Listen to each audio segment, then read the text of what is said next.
A little introduction. Today we have Lisa Davies. Am I saying your last name correctly? Yes, absolutely. Perfect. You are the new Artistic and Program Director of École de Danse Contemporaine de Montréal. That I am. Congratulations. Thank you. How does that feel? It feels, I'm really excited. Yeah? Yeah, I'm very humbled. I'm very excited. I've been really inspired by so many of the graduates that have come out of the school for the last 10 years through a nonprofit organization I founded called Danse à la Carte. Mm-hmm. So it's been a decade that I'm working with the graduates coming out of the program who are coming and taking our classes and workshops and stuff like that. Wow. And so I'm really excited to have a more continual, profound experience with those artists during their training. Wow. Before they leave. Nice. So it just fits so well. It just everything made sense. It did. It's during COVID that it took a switch for me, and I was like, oh. Wow. Yeah. Okay, cool. Yeah. So I'd love to know more about, your background and your experience in dance, and where did this all start? Right? Okay, that's a big question. It's a loaded question. Yeah, because I'm originally from Vancouver. No way. Yeah. I'm moving there in a couple weeks. No. I am. Where are you moving? I'm moving to Burnaby. Okay. Why are you going there? I'm pursuing my own career in film and such. Amazing. Changing things up. But okay, yes.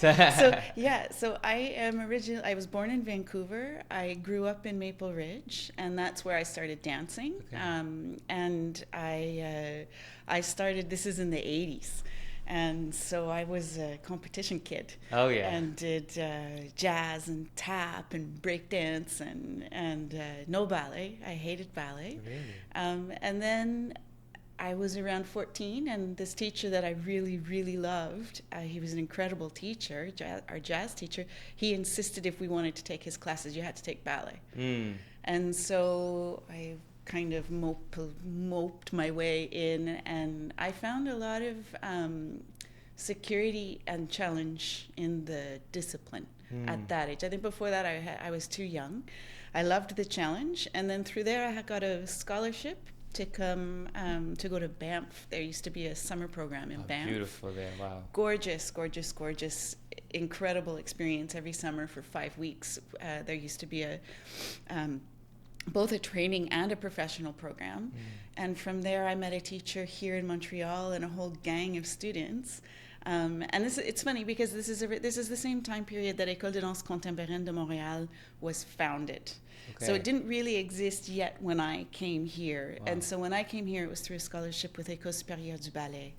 And I spent a year at the school, and then I was offered a contract with Les Grands Ballets. So this was very quick succession. Back to back. Yeah, I was really privileged, and I think very lucky.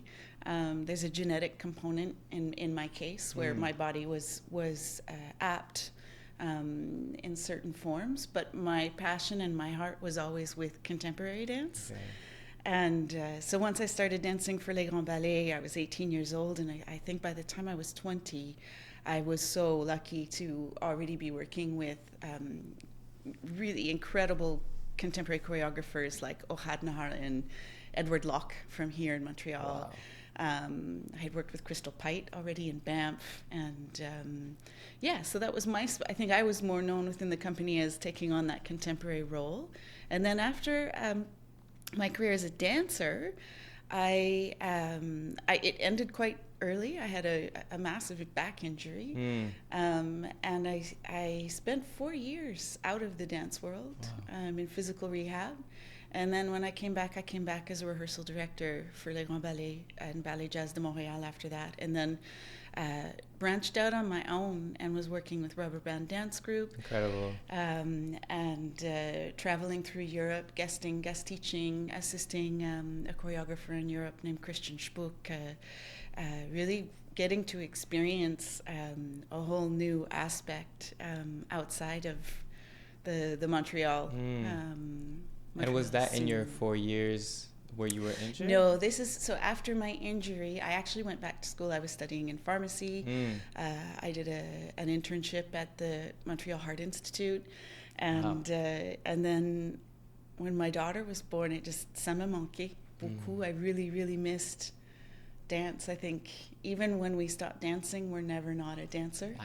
Agree 1,000%. Yeah. Once a dancer, always a dancer. Yeah, and it called me back, and I wasn't done. Even Wow. if my injury forced my actual dancer part of my dance career to end, it actually just, I think, gave me even more drive to continue when I came back. Yeah. And contribute, but perhaps in a different way. That's so that makes so much sense. I mean, athletes, when dancers are athletes, right? We spend all our time as dancers in the studio. It's like kind of our identity at one point. Absolutely. Right? And then in that moment, when you get an injury, it's like you kind of get a shift in your identity of like, who am I if I'm not dancing?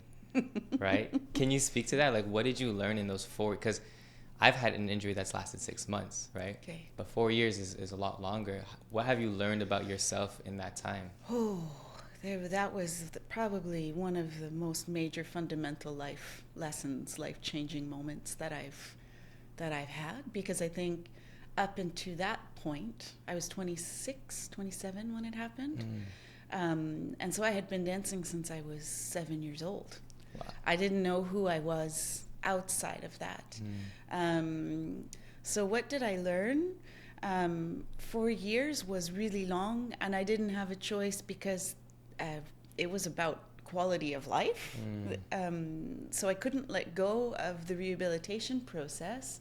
And meanwhile, during those 4 years, how do you get up every day when you've spent, every day of your life, even with the contracts with Les Grands Ballets, you're working every day from 9 to 6, and then when you're in the theater, it's longer.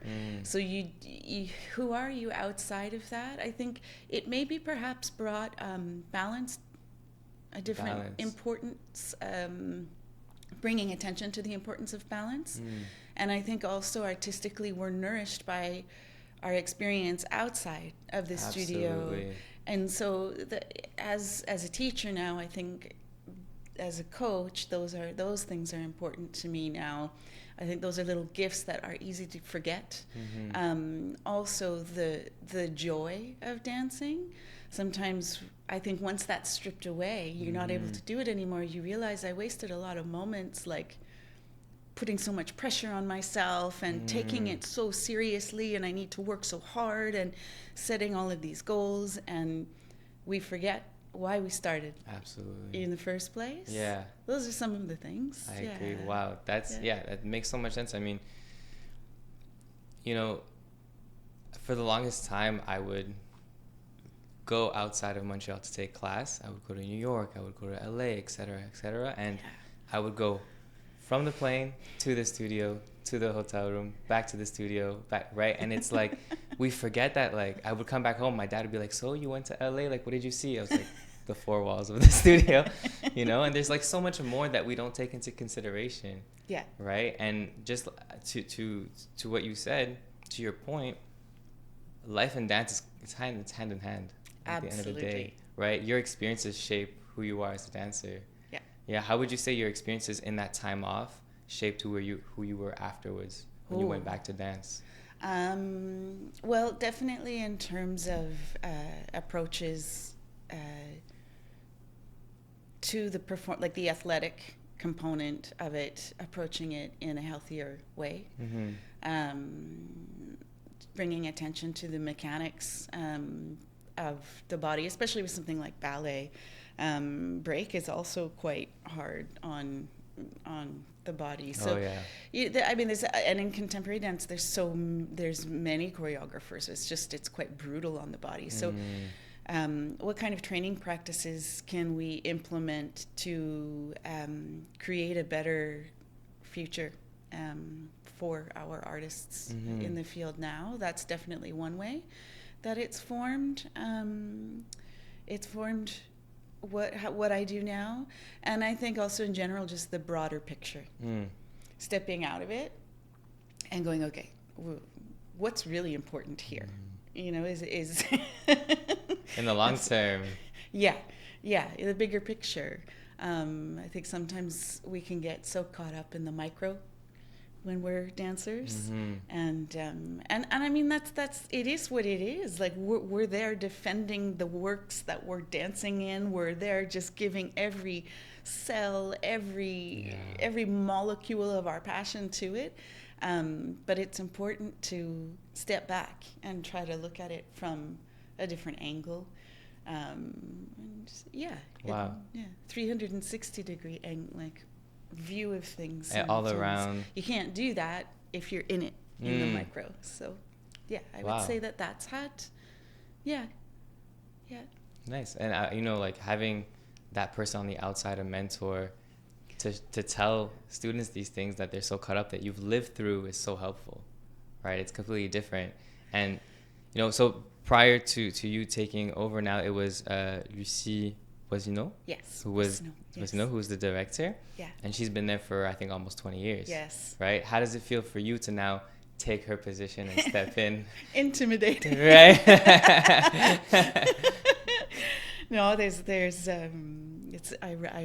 wrote her a little note because it's like those are some really big shoes to fill. Right. And I don't have very big feet. No, I really honor the work she's done.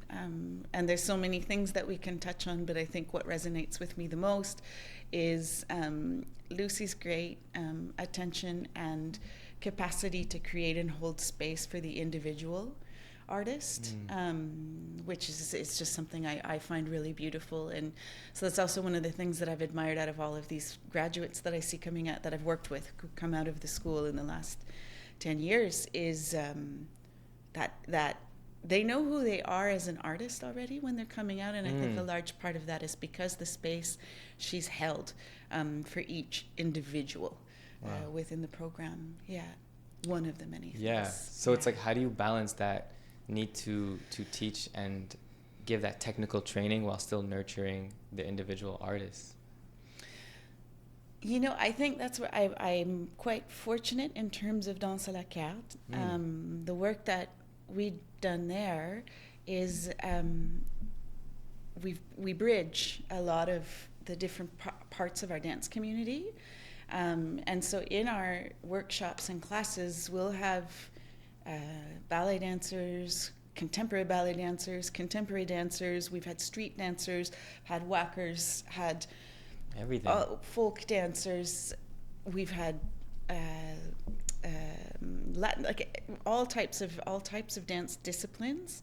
And so, how do you bridge those different backgrounds and capacities and aptitudes within one class, and still challenge the ones who have more familiarity and probably more virtuosity within that form because they have more experience with it, without losing the ones who are coming in from a different angle. And I actually think we found quite a nice method, a way that it can work, and the most beautiful thing that comes out of that is they all then begin learning from each other. How someone will approach something from a different background. Circus artists, for example, they come in, and I mean, I don't want to overgeneralize or stamp because I don't believe in labels, but they bring joy with them to the studio. You feel their energy when they It's come incredible. In. Wow. Yeah. And it's a reminder to the rest of us sometimes. Let's like, have fun. Do we need to be so conceptual? And so absolutely. Have we forgot? Yeah, we do, but have we forgotten that there are other elements that are important as well? Well, it goes back to what you were saying about why do we do this in the first place? Yes, exactly. That's the reason why. Yeah. And with all these students that you've seen over the course of your career, what would you say are the 3 most important qualities that make up a good student? That make up a good student. Curiosity. So curiosity, definitely. Curiosity, versatility. But I think that also is what served me the most as a dance artist. Was I was always very versatile, and that was my strength as an artist, and that's the strength of the artist that I work with now. So curiosity, versatility, and I would say, I'm not sure if there's actually a word for this. It's not fearlessness, but being capable of entering a studio without insecurity. Bravery, yeah, courage. Courage, I think. Courage. It's not an easy industry. So there's a lot of, and dancing, we're dancing with who we are. And so it's natural. It's very vulnerable. Yeah. And so it's natural that we become easily insecure, try to protect ourselves, but then that inhibits the process. Yeah. And your artistry. So yeah, courage, bravery, exactly. Amazing. I would say those three things apply to not only dance, but anything, any kind of student in life. Probably. It translates so well to anything else. And, on the flip side of the question I just asked you, what would you say makes up a good teacher? Oh. Compassion. Definitely compassion. Because the teacher, I feel that the best teachers are not trying to teach a student how they do it. The best teachers are trying to understand how to assist that dancer in learning, how to do that the best way that dancer can. So, yeah, compassion. What else would I say? There's many things. Sure. I would say how to be able to hold a room. How do you hold a room? And then that also, I think, goes and touches on what we were talking about when you have so many different types of backgrounds, dance disciplines in a room. How do you push without losing everyone? So how do you hold a room? And dedication to their craft. If the teacher themselves if they're not dedicated to the craft itself, then you'll lose your passion very easily. It's hard to be a teacher. It takes patience. It takes and I think if you're not dedicated to your craft, then the students themselves are like, well, my teacher doesn't, isn't so inspired. So you spoke that you had in your story that you had a couple teachers or mentors that kind of led you on the right path along the way. How would you say they truly impacted your journey? How important is it really to have a mentor? Or is it important to have a mentor? It's essential to have mentors. I think the mentoring process is the most important aspect, one of the most important aspects that you can have. Those mentors can come in different forms. So maybe those mentors might be in the form of a dance teacher, or maybe that mentor is in the form of a director. Maybe that mentor is a fellow dancer. They're all different. They come in all, I think that I think the most privileged moments I've had in my career as a dancer and as a teacher and as a director have come through mentoring. Wow. It's absolutely essential. Because I think also there's something when there's a mentorship happening, it's a less formal approach than when you're in there, you're learning mechanically how to do something. You're being taught. There's like a curriculum or a syllabus involved that, you have established criteria. And with a mentorship, I feel it's more creative also, which can lead you into a variety of different discoveries of things you didn't even know you were looking for.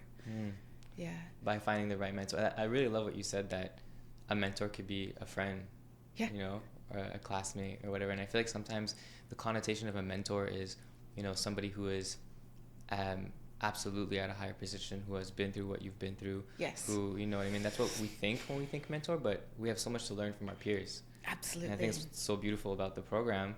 And I believe Dans à la carte. Yeah. Yeah. Could you speak more to that and what it's really about? The organization as a whole, well, mentoring has a really important role within it,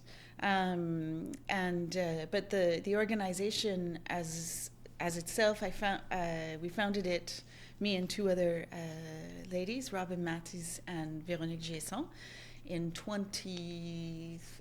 early 2014. We actually started the process in late 2013, and then I kept it going. So we started it from scratch, needing to establish a mission, and also knowing that organization was built on a response to what the professional dance community needed.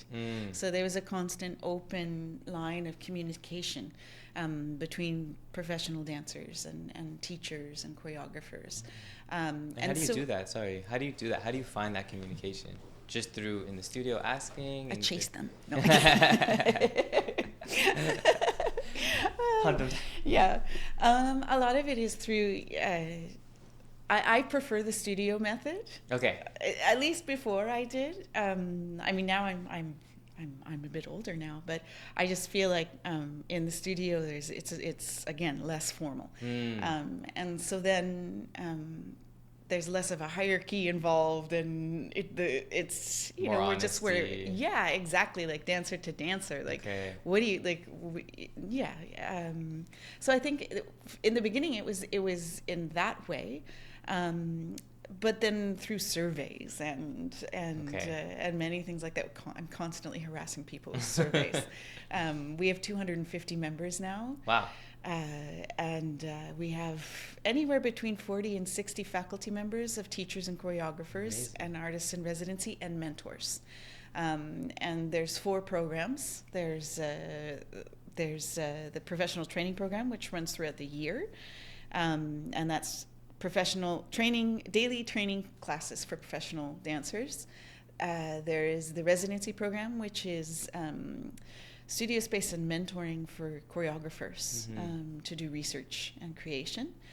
There's transformation, which is transformation is the most comparable to École de Danse Contemporaine de Montréal, I would say, in that it's an intensive workshop.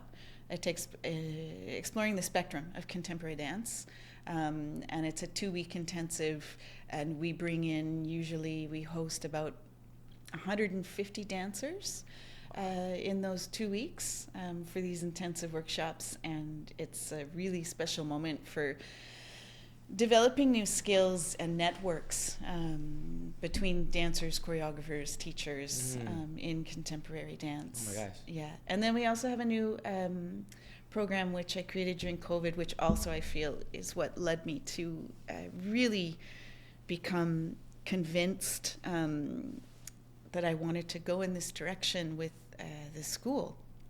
And it's a project called Propulsion. During the pandemic, we were left with all of these dancers who had just graduated from local schools, École de Danse Contemporaine Montréal and l'École Supérieure du Ballet being 2 of them who were, what do you do? They've graduated during a pandemic. Yeah. They can't work. What do they do? What a time. It was, I mean, I'm a mom, and I tried to keep my maternal instincts at bay, but it was horrible. Yeah. Seeing what they were left to do. And so I felt really called to try to create projects that could support them during that time.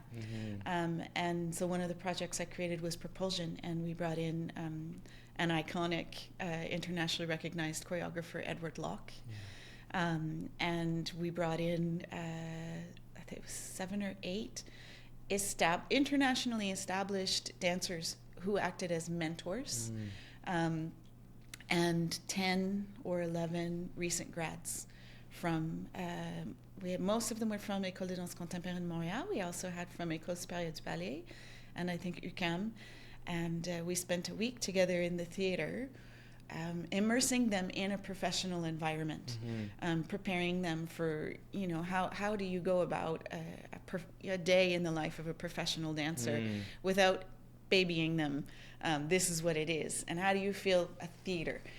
when it's empty, before the people come in. How do you approach an audition? How do you approach creating a CV? Going through a lot of these things. So that's the overview of Danse à la Carte. Wow, that's so cool. I feel your passion when you speak. It's really beautiful. I just have to let you know.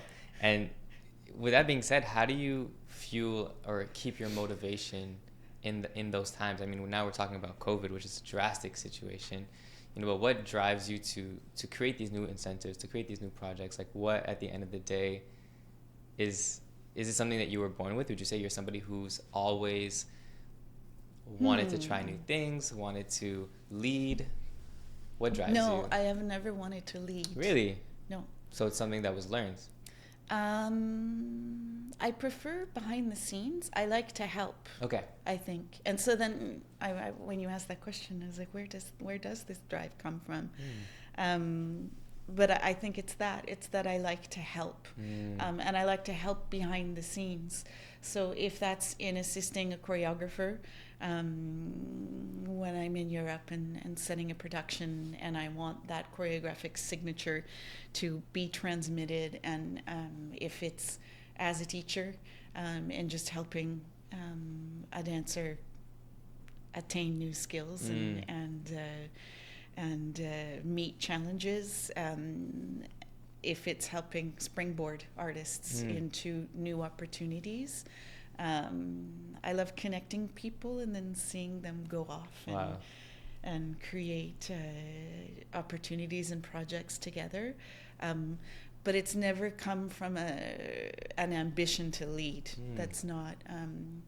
I guess a genuine place to help.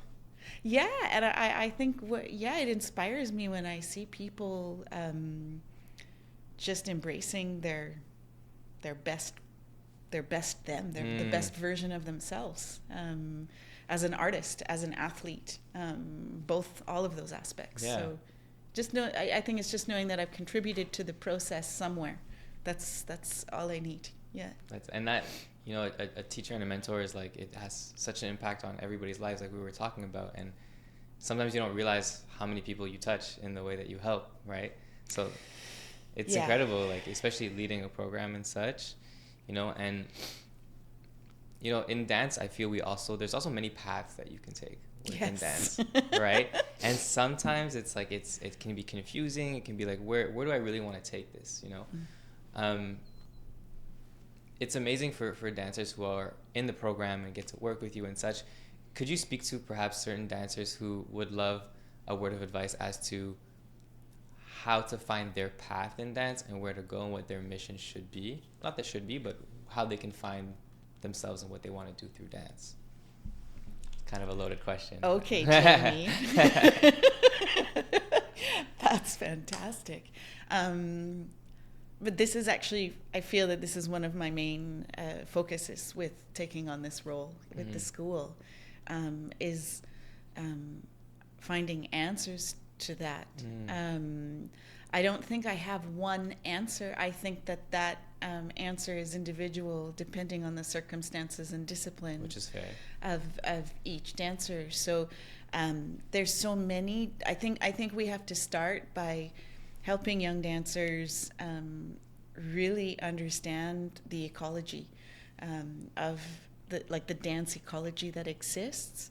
That dance doesn't exist within just one bubble, in one studio, or in one method, or one dance discipline. There's so many different aspects to when we're young, and before we hit a post-secondary type of education. There's many schools, and I think that's the time to really be exploring and testing everything. Find what it is that you love. Just go for it. Try different things. Don't get stuck, married on one. Just taste as many different plates as you possibly can.